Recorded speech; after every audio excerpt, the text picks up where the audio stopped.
Atenção! Começa agora uma teleaula de Física do ensino médio. Você vai assistir a teleaula de número 34. Bons estudos!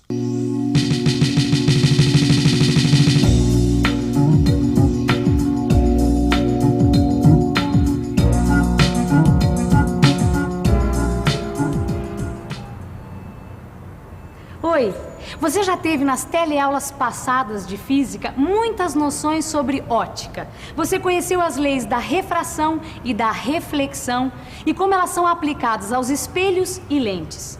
No caso das lentes, você aprendeu que algumas são convergentes e outras são divergentes. Bom, hoje chegou o dia de você colocar esses conhecimentos em prática. Em outras palavras, nós vamos ver como funcionam alguns instrumentos que são muito importantes para o nosso dia a dia e que utilizam lentes para aperfeiçoar a capacidade da nossa visão.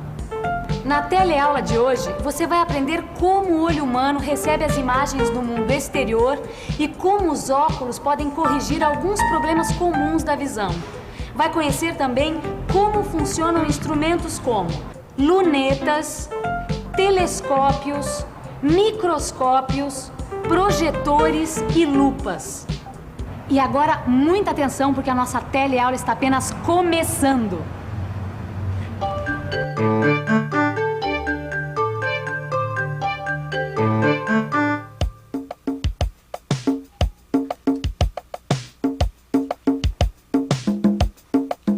Difícil ler esse jornal, Vicente? Não, sabe o que é, Gil? Ultimamente as letrinhas desse jornal aqui, as mais miudinhas, estão muito embaralhadas, sabe? Ah, meio embaralhadas. É. Eu tô achando que isso daí é vista cansada, Vicente. Não. Você tá precisando mesmo é no oculista, rapaz. Não precisa. Como não? Sabe meu primo Geraldo? Sei. Então ele é um ótimo oculista. Eu vou ligar pra ele. Não, ó, é só eu afastar um pouquinho mais o jornal e fica em foco. Fica bom. Afastar só um pouquinho. É. E você não tava completamente afastado ali. Olha lá, hein, rapaz. E os slides, hein? Tão Os slides, lindos, tão maravilhosos. Quer ver? Eu vou colocar aqui pra gente projetar. Ô, Gil, como é que é o nome daquele seu primo oculista mesmo? Geraldo. Quer que eu ligo pra ele? Geraldo, grande Geraldo. Olha, a gente quer saber o seguinte, há quanto tempo você usa óculos? Há quanto tempo? Ai, já uns 7 anos. Acho que tem uns 6 anos. Desde os 6 anos de idade. E que tipo de problema o senhor tem? Hipermetropia. Uma das aplicações mais úteis da ótica na nossa vida diária, sem dúvida nenhuma, são as lentes de óculos, que fazem um monte de gente enxergar coisas que em situações normais elas não enxergariam bem. As pessoas que usam óculos enxergam as coisas de uma maneira turva, achatada, alongada. Não seria interessante se a gente conhecesse melhor como é que os nossos olhos recebem as imagens do mundo externo?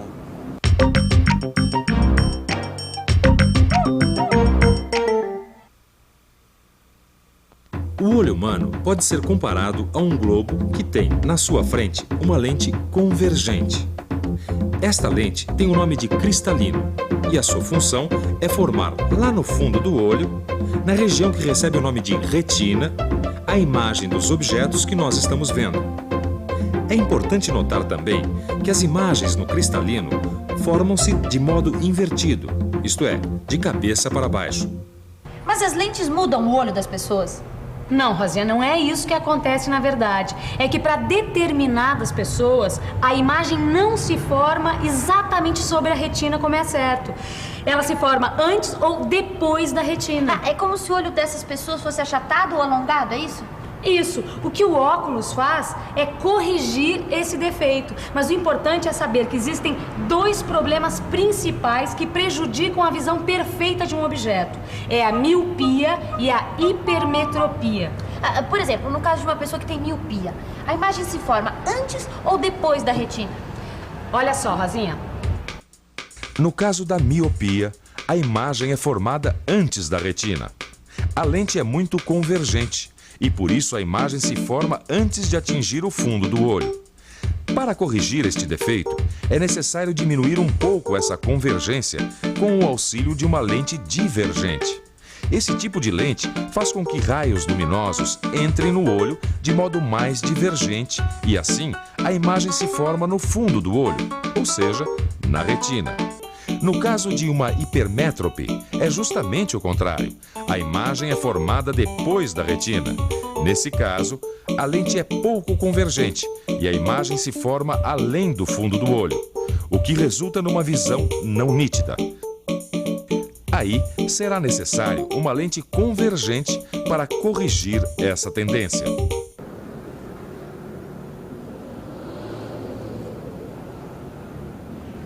Os instrumentos ópticos, eles deixam os nossos olhos mais efetivos para conhecer o mundo que nos cerca. Essa lupa aqui, por exemplo, é um instrumento óptico mais simples que nós podemos imaginar. Ela serve para a gente enxergar os pequenos detalhes das coisas. Tem gente que lê com a lupa. O funcionamento da lupa também é bem fácil de explicar. Vamos imaginar um objeto. Nesse caso, a letra R, colocado diante da lupa, de tal maneira que esse objeto fique entre o foco e o vértice dessa lente.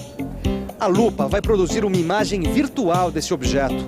Para a construção dessa imagem, é utilizado um raio paralelo que sai passando pelo foco e um raio que passa pelo vértice da lente e sai sem desvio.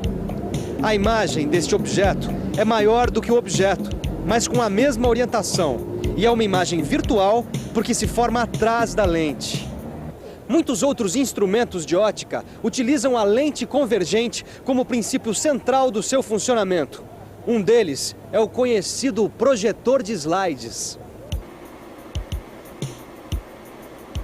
Ah, Vicente, é só por hoje, ó. Acabou. Acabou? Pô, Ah, mas ficou bacana, hein? gostou, né? Belos slides da viagem, rapaz. Eu curti bastante. Agora, sabe uma outra coisa? Eu andei xeretando como é que funciona um projetor de slide por dentro. Interessante, viu? É mesmo, rapaz? Primeira coisa que eu descobri, ele trabalha com lentes convergentes, sabia? É mesmo, rapaz. E eu ouvi dizer que utilizam duas lentes, não é isso? Duas lentes, exatamente. Aqui dentro tem uma lâmpada que está no foco da primeira lente. Por Sei. isso que os raios saem dela, saem paralelos e vão atingir o slide. Entendeu? Ah, e depois saem do slide e vão encontrar outra lente, não é isso? Exatamente. Para essa segunda lente, o slide é um objeto real. Entendeu? Certo. Então ele vai projetar a imagem também real na tela, no caso aqui é a nossa distinta parede.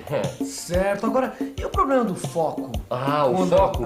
Sabe que tem o foco aqui, ó. Tem uma cremalheira onde corre uma engrenagem que permite que essa lente aqui da frente se distancie ou se aproxime do slide. Dessa maneira a gente consegue que a imagem seja formada exatamente sobre a tela. É, mas olha, eu ainda tô em dúvida como a imagem se forma exatamente na tela. Sabe me explicar? Gil, aí eu vou ter que pensar um pouco.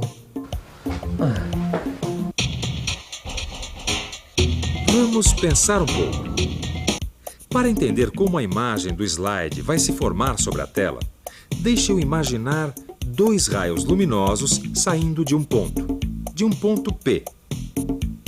Vou utilizar um raio que vai incidir paralelamente na lente e é refratado passando pelo foco desta lente. Por outro lado, um raio que incida passando pelo vértice da lente passa sem sofrer desvio. Esses dois raios vão se encontrar num ponto P' da tela. O que é importante notar é que tanto o ponto P como sua imagem P' são reais. E uma das principais características das imagens reais é que elas podem ser projetadas numa tela, por exemplo. Que engraçado, né, Vicente? A gente tem que colocar o slide de maneira invertida no projetor para que ele consiga projetar a imagem na posição correta, ou seja, exatamente na posição que a foto foi tirada. Exatamente, por causa do conjunto de lentes, né? Mas sabe o que eu tava pensando enquanto você tava falando? Esses instrumentos que a gente tá vendo, quantos instrumentos desses usam lente, né? Esses aqui, por exemplo, projetor de slide, projetor de cinema, isso a gente já entendeu mais ou menos como é que eles funcionam. Claro. Mas e um microscópio? Você já imaginou como que funciona um microscópio? Microscópio, Vicente? Aí você me pegou, viu? Pois é, como é que será, hein? Este é o microscópio composto, né, Maristela? Exatamente. Sabe que esse é um dos instrumentos que mais fez progredir as pesquisas no campo da biologia? Ah, deve ter sido mesmo, viu? E ó, isso é bom pra gente ver como as ciências dependem uma das outras. Agora, ele é composto porque ele tem duas lentes, não é isso? Exatamente, duas lentes convergentes, ou mais precisamente, um conjunto de lentes que agem como se fossem duas lentes convergentes. E elas estão nas extremidades de um tubo metálico. Uma das lentes é a objetiva e a outra é a ocular. Ah, isso eu sei, quer ver? Ó, a objetiva é que fica mais perto da amostra que vai ser analisada. E a ocular é a lente pela qual o cientista vai observar e analisar essa amostra. E eu te falo outra coisa, a objetiva forma a imagem aumentada da amostra. E essa imagem vai ser aumentada ainda mais pelo ocular. Olha só, Rosinha, aqui embaixo existe esse suporte que serve para colocar a lâmina onde está o material de estudo. Certo? Aqui mais embaixo existe um espelho que serve para iluminar o material que está sobre a lâmina. E dentro desse microscópio, como é que ocorre a formação da imagem? Bem, é um processo semelhante aos outros casos, onde os pontos luminosos do objeto em estudo emitem raios que atingem a objetiva. A objetiva forma uma imagem real de algo que esteja sendo pesquisado, uma célula, por exemplo. Em seguida, a segunda lente forma uma nova imagem da primeira imagem. E é esta imagem virtual final que o observador vê. Imagem que é muito maior do que a célula original que ele está observando.